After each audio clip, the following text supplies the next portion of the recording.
हिंदू धर्म में तिलक लगाना बहुत शुभ माना जाता है। जिसको तिलक लगा रहे हैं, हम मानते हैं कि उसका गुड लक हम दे रहे हैं। जिस काम के लिए वो जा रहा है उसमें उसको तरक्की मिले। तो देखिए, तिलक जो होता है बहुत ही अलग अलग लगाए जाते हैं। जैसे आप देखेंगे, ऐश का तिलक लगाया जाता है, राख का तिलक लगाया जाता है, या भभूति का तिलक जिसे भी कहते हैं। और आप देखेंगे सैंडलवुड का तिलक लगाया जाता है, यानी चंदन का। और आप देखेंगे कुछ लोग सिंदूर का तिलक लगाते हैं, हल्दी का तिलक लगाते हैं। तो इसके क्या मतलब होते हैं? आप कभी भी देखना कि जो शिव के भक्त होते हैं वो भभूति का तिलक लगाना पसंद करते हैं। जो विष्णु जी के भक्त होते हैं वो चंदन या हल्दी का तिलक लगाना पसंद करते हैं। और वही जो माँ दुर्गा की पूजा करते हैं वो लोग सिंदूर का तिलक लगाना पसंद करते हैं। और मोस्टली आप देखेंगे कि सब लोग रिंग फिंगर से, राइट हैंड के रिंग फिंगर से ही तिलक लगाते हैं। आज मैं आपको बताऊंगी कि कौन से फिंगर से तिलक लगाना शुभ होता है, क्या मतलब होता है, और किसे कब लगाना चाहिए। आप कभी देखेंगे ना, पंडित जी इससे तिलक लगाते हैं। जब भी वो किसी लड़के को तिलक लगा रहे होते हैं तो ऐसे करके और वो ऐसे कर देते हैं। तो क्या मतलब होता है इन सब का, आज मैं आपको डिटेल में इसके बारे में बताऊंगी। थंब जो है, अगर हम थंब से तिलक लगा रहे हैं तो हम स्ट्रेंथ प्रोवाइड कर रहे हैं। आपको जैसे मैंने बताया भी था कि ये जो पार्ट होता है ये वीनस का पार्ट होता है। अगर ये वीनस माउंट होता है, अगर यहाँ पे आप इसेंशियल ऑयल लगाते हैं, रब करते हैं, तो आपका वीनस एक्टिवेट होता है।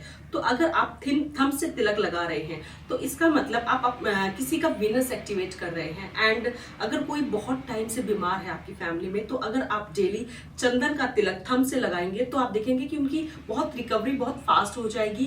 ऊपर से अगर आप थंब से तिलक लगाते हैं कभी भी किसी को भी अपने घर में, तो आपके घर में हेल्थ और वेल्थ दोनों बहुत ही अच्छी रहेंगी और जो प्रॉब्लम्स है वो कहीं ना कहीं दूर होने लग जाएंगी। हिंदू धर्म में जैसे सबको पता है कि एक साइकिल है, जन्म लेते हैं खत्म हो जाता है, जन्म लेते हैं खत्म होते हैं। तो ये साइकिल चलता रहता है। हर किसी की कहीं ना कहीं एक डिजायर होती है कि हमें मोक्ष मिल जाए। तो जो इंडेक्स फिंगर से जो तिलक हम लगाते हैं वो मोक्ष की प्राप्ति के लिए लगाया जाता है। और इंडेक्स फिंगर से जब तिलक लगाया जाता है तो ये जैसे कोई दुनिया से चले गए हैं और उनके लास्ट जब क्रियाक्रम हो रहा होता है तो इंडेक्स फिंगर से तिलक लगाया जाता है, ताकि उन्हें मोक्ष मिले और वो जो ये साइकिल है इससे उन्हें राहत मिले और वो मोक्ष प्राप्ति कर ले। तो पता है कि जैसे मैंने आपको एक मेरी लास्ट वीडियो में भी बताया था कि जो मिडिल फिंगर होती है और ये जो पॉइंट होता है ना, ये सैटर्न का होता है। जैसे मैंने बताया था कि यहाँ पर अगर आप एक सिंबल बनाते हैं, टेम्पररी टैटू बनाते हैं, तो आपका जो सैटर्न है वो ठीक हो जाएगा। तो अगर आप मिडिल फिंगर से किसी को तिलक लगा रहे हैं तो आप उनका सैटर्न एक्टिवेट कर रहे हैं।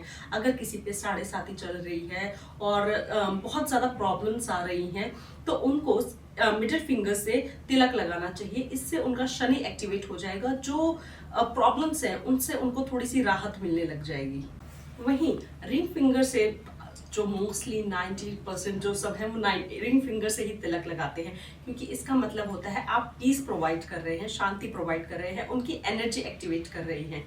तो जब भी आप किसी को रिंग फिंगर से तिलक लगा रहे हैं तो आप उनका जो ये थर्ड आई चक्र है ये एक्टिवेट कर रहे हैं। जब ये एक्टिवेट होगा तो उनकी एनर्जी एक्टिवेट होगी, उनका जो तेज है, जो चेहरे का तेज है वो एक्टिवेट होगा। जिस काम के लिए जा रहे हैं उनमें उन्हें तरक्की मिलेगी। दिमाग जो थर्ड आई चक्र होगा तो जो मेंटल पीस है वो उन्हें मिलेगा। इसलिए आपने देखा होगा हम देवी देवताओं को भी जब तिलक लगाते हैं तो हम रिंग फिंगर से ही लगाते हैं। And at the last small finger से ना ही तिलक लगाना चाहिए और ना ही तिलक लगवाना चाहिए।